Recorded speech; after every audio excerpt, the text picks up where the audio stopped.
My name is Claire, I'm 27, and for most of my life I believed that if I worked hard and kept my head down, things would eventually even out. Families, after all, are supposed to be soft places to land, even when they're messy. I was engaged, finally, to Daniel, a good man with kind eyes who made room for my voice, and I felt as if I'd stepped out from under a long shadow into clean light. Still, old habits don't die easily. In my family, love sometimes felt like a ledger, columns of favors and disappointments, credits and debits only some of us could see. If you know the ache of being the reliable one, the one who gets praised for strength and handed the heavier bags, stay with me. I'm telling this as plainly as I can, the way you talk to a friend after midnight when the house is quiet. If you're into stories like this, subscribe to the channel, tap like, and tell me in the comments what moment would have made you walk away. I'll shout out the most insightful take when I share the next story. My father has always loved plans. He is a man of lists and clean envelopes, the kind who folds receipts with reverence. When I was 12, I passed the kitchen at night and heard his voice low and certain, something set aside, something for when the time comes. He didn't say my name, but he didn't have to. I recognized the careful pride in his tone. My mother murmured back, a calculation moving behind her eyes the way storm clouds scrape over a calm sky. Back then, I tucked the moment away like a pressed leaf and told myself it meant I was seen. There was, of course, Julia. My younger sister arrived in life with a bell around her neck. People turned to look without understanding why. She could miss curfew and return to applause for her honesty in confessing it. I could bring home a scholarship letter and be told not to make a fuss. I'm not bitter stating that. I'm simply describing the weather. It's important that you understand the climate before you hear about the storm. I loved her in the way older sisters love, the protective, second mother kind of love that quietly stitches itself into your bones.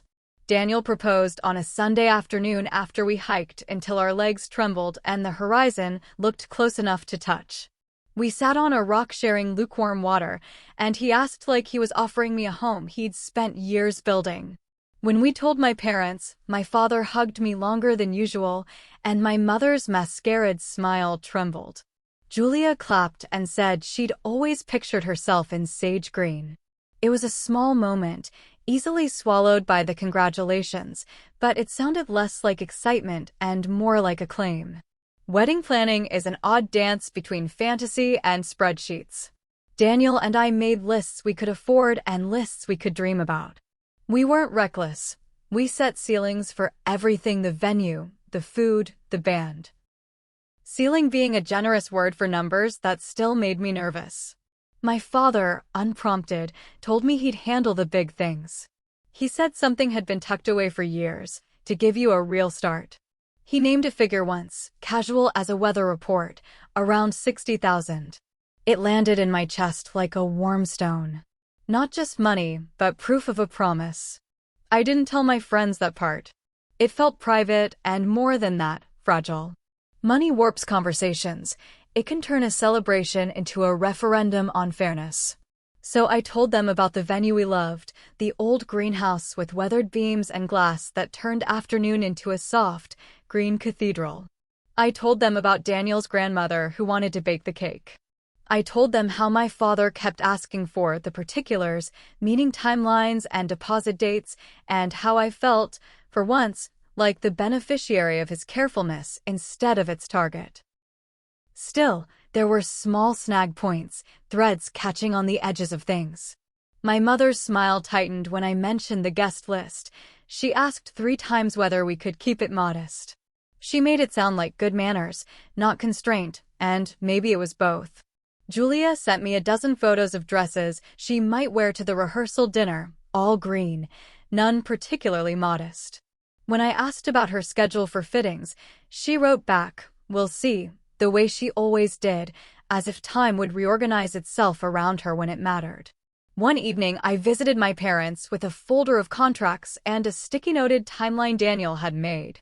My father poured me tea and asked for details, every number sounding safe in his mouth.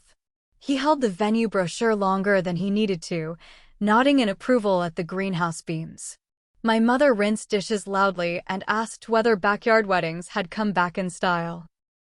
When she went upstairs to take a call, my father leaned in, lowered his voice, and said, "You don't have to worry about a thing." I believed him because it felt good to believe him. Belief is a soft chair. Once you sink into it, you forget how to stand up.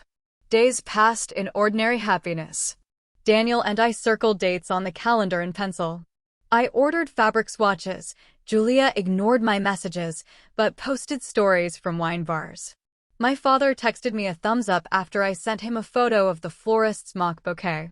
He asked again for the particulars, and I sent them, thanked him, told him I'd cover the smaller things, shoes, hair, the quiet expenses that make a day feel finished.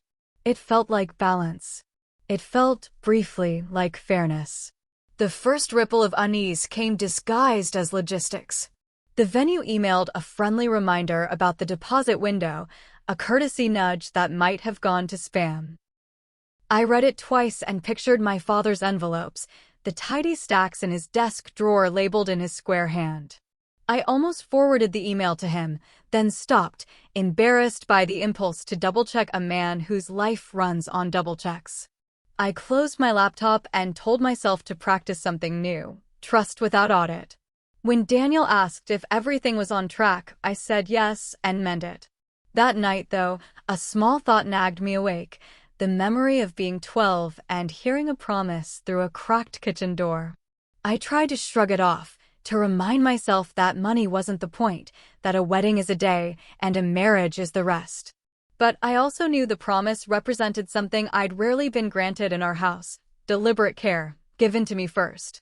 As I lay in the dark, counting quiet breaths beside Daniel, I decided I would ask my father for a single, practical receipt, not to audit him, just to anchor myself to the plan.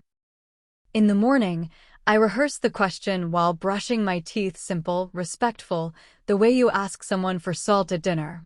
Before I could call, Julia texted a photo of a satin dress with the caption "Sage is out, Emerald is in."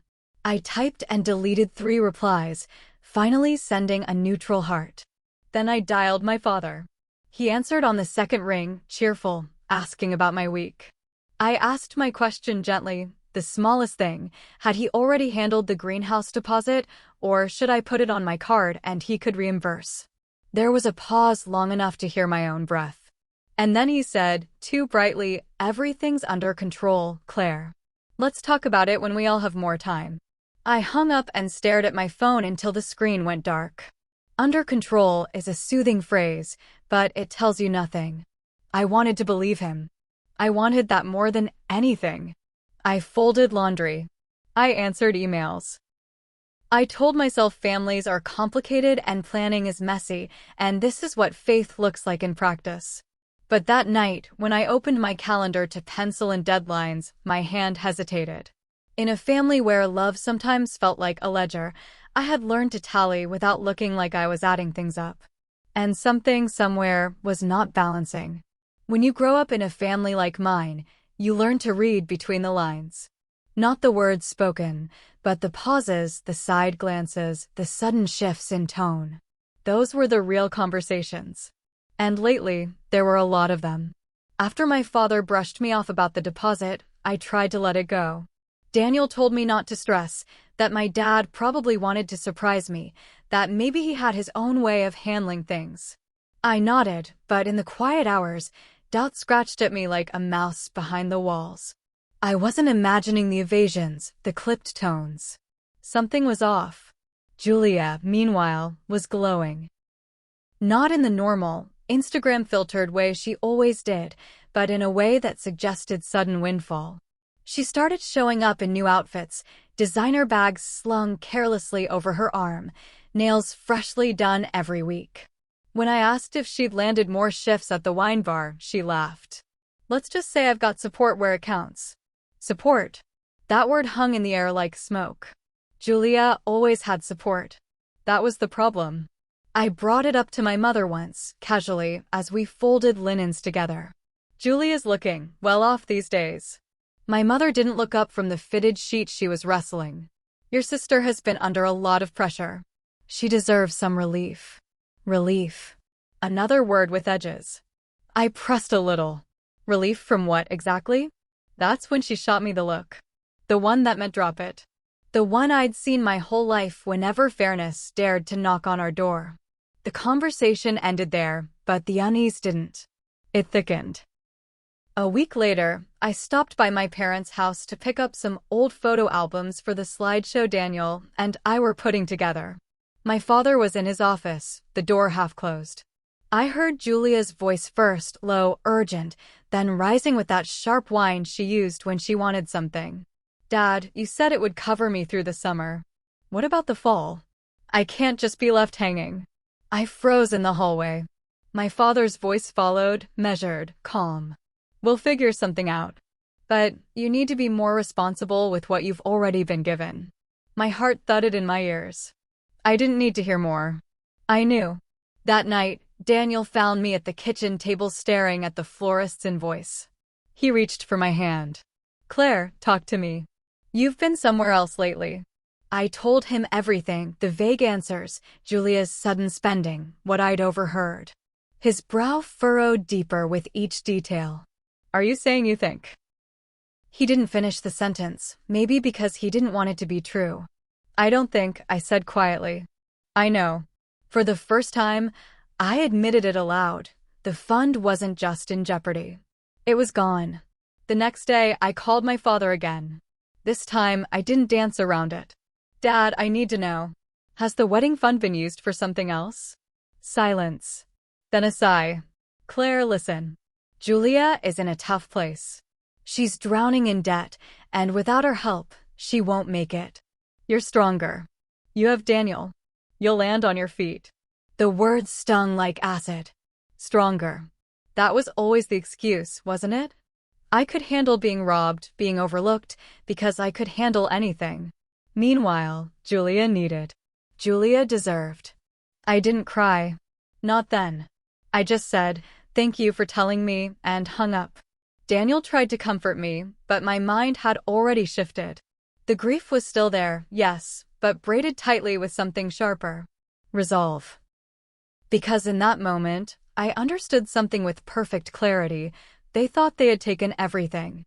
They thought I was powerless. But they didn't know the truth. And I wasn't about to correct them. If betrayal has a sound, in my family it was laughter. Julia's laughter, specifically. Loud, unchecked, filling up rooms until no one else could breathe. After my father's confession, I started hearing it everywhere, echoing at family dinners, floating over the phone, even bleeding through her social media posts. Julia was thriving. She'd always had a way of spinning straw into gold, but now it was literal. New clothes every week, weekends away with friends, salon appointments stacked on her calendar. She claimed she was finally finding herself, but anyone with eyes could see what she was really finding: comfort on someone else's dime. My dime.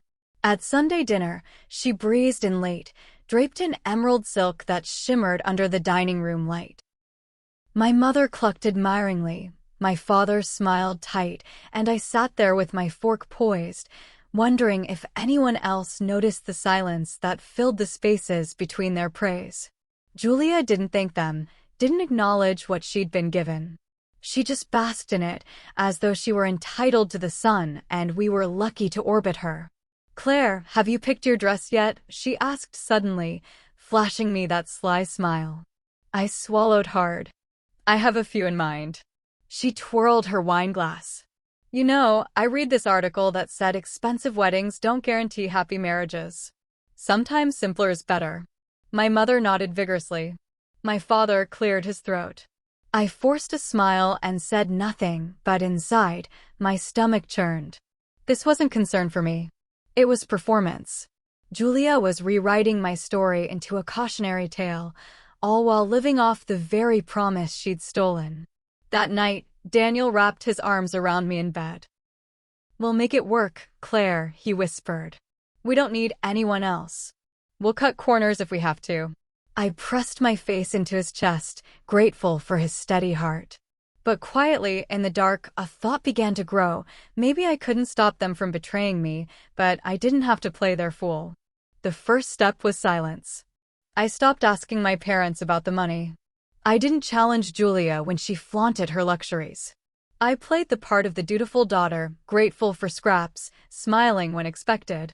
On the outside, nothing had changed. But inside, I was calculating. I started going through my old papers. Years back, when my father had first mentioned the fund, he'd added my name to the account for ease of access. I remembered the way he'd placed the papers in front of me, proud, almost ceremonial. At the time, it felt symbolic, a promise made real. He never bothered to remove my name. One quiet evening, when Daniel thought I was writing guest list notes, I logged into the account. My hands shook as I typed, my heart thudding against my ribs. And there it was, the number. Not 60,000 anymore, less, much less, but still, a figure that represented both betrayal and possibility. My breath caught. They hadn't expected me to look. They thought I was too trusting, too soft, too distracted. But the ledger told a different story. From that night on, Julia's laughter didn't sting quite as much. Because I knew something she didn't. She thought she'd won. She had no idea the ground she was standing on was already crumbling. Julia was giddy the night she came over uninvited, a bottle of champagne tucked under her arm as if she were the bride-to-be. She plopped onto my couch, uncorked it without asking, and raised a glass. To us, she said with a wink. Sisters forever. I forced a smile, but I didn't drink. I watched her tilt her head back, bubbles spilling as she laughed. She didn't notice the edge in my silence. People like Julia rarely do. By then, I'd already taken the first step. The bank account still had money in it, enough to matter, enough to sting. I didn't touch it all at once. That would have raised flags. Instead, I moved it piece by piece, careful, deliberate. Small enough to avoid notice, steady enough to drain it dry. Each transfer felt like a reclamation. My hands trembled at first, but soon the act became routine, like crossing items off a list. Daniel didn't know. Not yet. It wasn't that I didn't trust him, it was that I didn't want anyone else to carry the weight of what I was doing. This revenge wasn't born out of rage. It was born out of survival precision. A ledger balanced in secret. Meanwhile, Julia's spending grew louder. She bragged about friends paying for spa days, about how she finally had breathing room. My parents clung to the illusion. At dinner, my mother praised Julia's responsible choices with a straight face, as if the silk scarf around her neck had been purchased with hard work. My father avoided my eyes. That silence between us had grown heavy, almost brittle. One evening, I stopped by their house to drop off invitation samples. Julia was already there, spread across the couch in a designer tracksuit, scrolling through her phone. My father sat in his chair, weary lines carving deeper into his face. You know, Claire, Julia said sweetly, you don't need a big wedding. Honestly, modesty is so chic now. Don't overdo it. I smiled at her without blinking. You're right. Modesty suits me. She grinned, thinking she'd won again. But in my pocket was the confirmation slip from the bank, another quiet transfer completed, another piece of the future moved safely out of her reach. As the weeks passed, the account dwindled. I tracked every movement with care. By the time Julia realized something was off, it would be far too late. And yet, I didn't rush. Revenge, I decided, wasn't about speed. It was about timing. Daniel and I carried on with our plans, trimming budgets here and there, making practical choices. He thought we were tightening our belts because my parents had other priorities. I let him believe that. What mattered wasn't what he thought now, it was what he'd see on the day of the wedding, when everything fell into place. I'd imagined a confrontation before, me shouting, Julia crying, my parents scrambling to justify themselves. But the more I thought about it, the less satisfying it seemed. Anger burns out quickly, and I didn't want a fire that left only ashes. I wanted silence. The kind of silence that follows after a truth so undeniable, it chokes the air out of the room. So I planned my wedding in whispers and transactions. I laughed at Julia's jokes, accepted my parents' excuses, and played the part of the overlooked daughter. All the while, I carried a secret they would never see coming. The money they thought they'd stolen was already gone. Not to them. To me. And I was patient enough to let them walk straight into the humiliation they had written for themselves. The morning of my wedding broke soft and clear, sunlight pouring through the window like a blessing. Daniel was calm, steady, the way he always was, but my pulse thrummed with something sharper. Today wasn't just about vows. It was about truth. We kept things simple on the surface. A rented greenhouse draped in string lights, friends arriving in pressed clothes, my dress hanging in the corner like a promise fulfilled. Daniel's grandmother carried in the cake she had baked herself, smiling with the quiet pride of someone who had built love out of flour and sugar. My parents arrived late, Julia on their arm as if she were the bride. She swept into the room in a sequined gown that caught every shard of light. My mother trailed her, fussing, my father stiff in his suit. Julia looked around, clearly expecting chaos, disorganization, maybe even disappointment. What she saw instead was order. Table set. Flowers arranged. A band softly warming up. She blinked, then smiled slyly. Well, Claire, you really did keep it modest. Her words dripped with condescension. My mother nodded approvingly, my father glanced away. None of them knew. Not yet. Guests began to arrive, filling the space with laughter and chatter. Daniel squeezed my hand before the ceremony, eyes bright. Everything is perfect, he whispered. I nodded, but my mind was already turning to the moment I had. Glasses raised and the band hitting its stride, that the stage set itself for what was to come. My father was asked to give a toast. He stood, cleared his throat, and tried to summon warmth. He spoke of family, of promises, of futures. His voice trembled when he mentioned sacrifice. I watched him, stone still, as if memorizing the lines of a man who had once believed he could fool me. Then it was my turn. I stood, glass in hand, and let the room quiet around me. I want to thank my parents, I began, my voice steady. They raised me to be resourceful, to pay attention, to understand that sometimes what people say doesn't always match what they do. A ripple of unease moved through the tables, subtle but sharp. My father's smile faltered. I lifted my glass higher. I especially want to thank Julia for teaching me that when people underestimate you, that's when you learn how strong you really are. Julia laughed, uneasy, brushing her hair back like it was all a joke.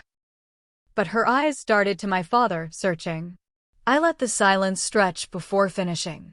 You see, everything you see here today, this venue, this band, this celebration, it didn't come from generosity that was promised and taken away. It came from planning, from protecting myself, from knowing the difference between words and actions. I clinked my glass and drank, smiling. The band picked up again, but the air had changed. My father sat frozen, my mother stiff, Julia's face a storm of confusion and dawning realization. They knew then. They knew the fund they had believed gone, drained for Julia's comfort, had never belonged to her in the first place. Because I had taken it back before they ever had the chance to finish stealing it. The rest of the night passed in celebration, but not for them. Guests danced, Daniel held me close, and laughter rose into the rafters. My parents lingered on the sidelines, shadows of themselves, while Julia sulked in the corner, her sequins suddenly gaudy under the lights. By the time the last song played, I felt something I hadn't in years. Not just vindicated. Not just triumphant. Free. And as we slipped out into the night, Daniel's hand in mine, I didn't look back. They had taken their shot. But the check had always carried my name. If you've ever had to take back what was rightfully yours in silence, then you know the satisfaction I felt that night. Make sure to subscribe to the channel, hit like, and drop a comment sharing the moment you think my family realized they'd lost everything. I'll be reading.